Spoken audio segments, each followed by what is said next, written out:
জানাই। প্রথম মাছ পোষা শুরু করার ক্ষেত্রে অধিকাংশ মানুষ গোল্ডফিশকেই বেশি পছন্দের তালিকায় রাখে কেন, এছাড়া গোল্ডফিশের পরিচর্যা ও যত্ন কিভাবে নেবেন। তাছাড়াও আজকের ভিডিওতে গোল্ডফিশের পছন্দের পরিবেশ নিয়েও খুব ভাইটাল তথ্য আপনাদের সাথে শেয়ার করব। অনেকেই আমাকে প্রশ্ন করেন যে গোল্ডফিশের কালার ফ্যাকাশে বা ফেড হয়ে যাচ্ছে, কালার চলে যাচ্ছে, সেক্ষেত্রে কি করব বা কি করা উচিত, সেই নিয়ে খুব ভাইটাল কিছু টিপস ও ট্রিক্স আপনাদের জানাবো। অনেকেই হয়তো এই বিষয়ে সঠিক কি করা উচিত সেটা জানেন না, সে মাছ পোষার ক্ষেত্রে হোক বা চাষের ক্ষেত্রে।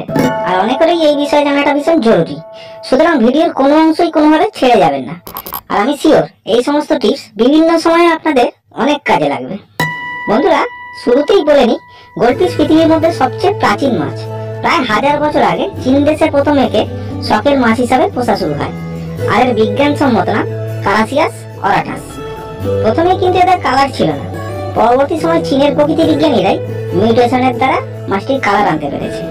এরও অনেক পরে বিভিন্ন দেশে মাছটির বিভিন্ন রঙের ও বিভিন্ন প্রজাতির সৃষ্টি করা সম্ভব হয়েছে। তো বিভিন্ন প্রজাতি ও রং নিয়ে এখানে বিস্তারিত আলোচনা করছি না, কারণ এইগুলো নিয়ে আমরা কম বেশি প্রায় প্রত্যেকেই জানি। প্রথমেই আসি, গোল্ডফিশ এত জনপ্রিয় কেন। তার প্রথম ও প্রধান কারণ এর শরীরের গঠন ও স্বভাব। এর গোলগাল মোটাসোটা শরীরের জন্য অনেকেই একে প্রথমেই মাছ পোষার ক্ষেত্রে পছন্দ করেন। আর এর যথেষ্ট বৈজ্ঞানিক কারণও আছে। প্রাণী জগতের গোলগাল মোটাসোটা শরীরের বেশিরভাগ প্রাণীকেই মানুষ পছন্দ করে থাকে। গোল্ডফিশের ক্ষেত্রেও একই কারণ। আর গোল্ডফিশ স্বভাবের দিক থেকেও বেশ আকর্ষণীয় হয়, কারণ এরা খুব আমোদের প্রকৃতির হয়, খুব তাড়াতাড়ি পোষ মানে আর মজাও করতে পারে। তাছাড়াও এদের সামনে গেলেই এরা সবসময় খেতে চায়, এদের খেতে দিয়েও অনেকে মজা ও আনন্দ পায়।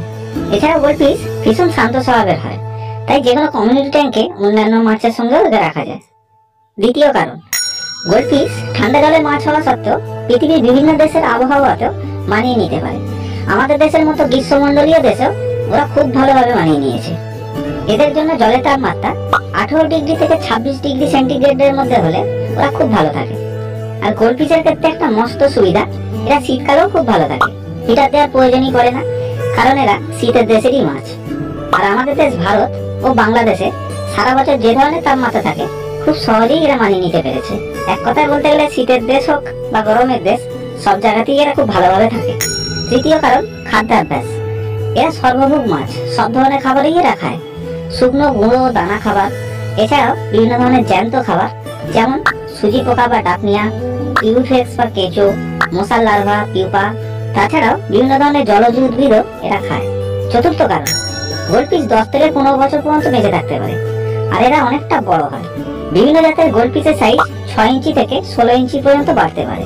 সুতরাং বুঝতেই পারছেন বন্ধুরা, এত কিছু পজিটিভ কারণের জন্য বাচ্চা থেকে বড় পৃথিবীর প্রায় সব দেশের মানুষই একে একদম পছন্দের প্রথমেই রেখেছে। এবারে আসি গোল্ডফিশ কেয়ার নিয়ে। বন্ধুরা, গোল্ডফিশের কেয়ার বা যত্ন কিভাবে নেবেন। গোল্ডফিশ কিন্তু কম জলের মাছ নয়, এদের কোনো ছোট সাইজের অ্যাকোরিয়ামে রাখা চলে না। এদের অ্যাকোরিয়াম বড় হওয়া চাই ও ডিপ জল থাকা চাই।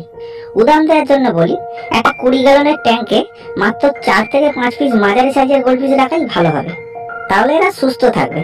এছাড়াও বন্ধুরা, গোল্ডফিশের প্রচুর পরিমাণে অক্সিজেনের প্রয়োজন। তার জন্য অ্যাকোরিয়ামে এয়ার পাম্পের সঙ্গে এয়ার স্টোন লাগিয়ে পর্যাপ্ত এয়ার বাবল তৈরি হওয়ার ব্যবস্থা করে দিন। তাছাড়া গোল্ডফিশের অ্যাকোরিয়ামে খুব ভালো ফিল্টারেশন থাকাও প্রয়োজন, কারণ এরা প্রচুর যেমন খায় তেমনি প্রচুর পায়খানা করে খুব তাড়াতাড়ি জল নোংরা করে ফেলে। তাই এদের অ্যাকোরিয়ামে বড় স্পঞ্জ ফিল্টার রাখলে খুব ভালো হয়। এছাড়াও বেশি শোধ না হয় এরকম টপ ফিল্টার বা ক্যানিস্টার ফিল্টার লাগানো যেতে পারে। তবে কোনো অবস্থাতেই ইন্টারনাল ফিল্টার লাগানো যাবে না, কারণ ইন্টারনাল ফিল্টারে পাওয়ার থাকার জন্য স্রোত তৈরি হয়, আর গোল্ডফিশ স্রোত একদমই সহ্য করতে পারে না। আর সাইফন পাইপ দিয়ে সাইফন পদ্ধতিতে সপ্তাহে অন্তত 2 বার অ্যাকোরিয়ামের নিচের ময়লা সমেত জল 30-40 ভাগ ফেলে দিয়ে আবার নতুন জল দিন। মাছের মল থেকে যে ক্ষতিকারক অ্যামোনিয়া তৈরি হয় ও জল অ্যাসিডিক হয়ে যায়, এইভাবে সাইফন করলে অনেকটাই বেরিয়ে যেতে পারে। আর প্রতি 5 গ্যালন নতুন জলে 5 গ্রাম র সল্ট বা রক সল্ট দিন। আর গোল্ডফিশ অ্যাসিডিক বা অম্লধর্মী জল পছন্দ করে না, এরা কিছুটা ক্ষারধর্মী বা অ্যালকালিক জল পছন্দ করে। অর্থাৎ জলের পিএইচ লেভেল 7 থেকে 8.2 এর মধ্যে থাকলে ওদের জন্য একদম পারফেক্ট। সবশেষে আসি বন্ধুরা, গোল্ডফিশের একটা সবচেয়ে ভাইটাল বিষয় নিয়ে। ভিডিও প্রথমেই বলেছিলাম, অনেকে আমাকে প্রশ্ন করে গোল্ডফিশের কালার চলে যাচ্ছে বা ফেড হয়ে যাচ্ছে, কি করব, কি খাওয়ালে কালার ভালো থাকবে। এখানে বলি, স্বাভাবিক দানা খাবার ও জ্যান্ত খাবার অল্টারনেট করে খাবার, এতে কালার ভালোই থাকবে। তাছাড়াও যদি মনে করেন আরো অন্য কিছুও খাওয়াবো, তাহলে মার্কেটে অনেক কালার আনার জন্য খাবার কিনতে পাওয়া যায়, চাইলে সেগুলোও খাওয়াতে পারেন, তবে আমার মতে এগুলো না খাইয়ে স্বাভাবিক খাবারই খাওয়ান, তাতে কালার ভালোই থাকবে। কালার যে কারণে ফেড হয় সেটা অন্য। এবার সেটাতেই আসি। গোল্ডফিশ যেমন বড় জায়গার মাছ, তেমনি প্রচুর আলো বাতাস ও রোদ পড়লে তবেই এদের কালার একদম প্রমিনেন্ট থাকে।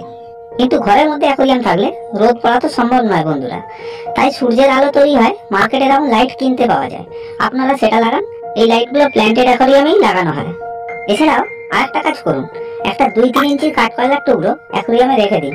প্রথম কয়েকদিন টুকরোটা ভাসবে, পরে জল শুষে নিলে আবার ডুবে যাবে। এই কাঠকয়লার টুকরোটা দুরকম কাজ করবে। এক হচ্ছে এটা মাছের কালার ঠিক রাখতে সাহায্য করবে, তাছাড়া ফিল্টার মিডিয়া হিসেবেও কাজ করবে। ফিল্টার মিডিয়ার কাজ কি আর কিভাবে সেটা কাজ করে সেগুলো অন্য একটা ভিডিওতে জানিয়ে দেবো বন্ধুরা। আপাতত বলে রাখি, ওই কাঠকয়লার টুকরোটা জল ফিল্টার করতে সাহায্য করবে ও অনেক ক্ষতিকারক পদার্থ ও রাসায়নিকও শুষে নেবে। ভিডিওটি কেমন লাগলো কমেন্ট করে জানাবেন বন্ধুরা। তাছাড়া কোনো বিষয়ে যদি পরামর্শ দেওয়ার বা নেওয়ার থাকে তাহলে নির্দ্বিধায়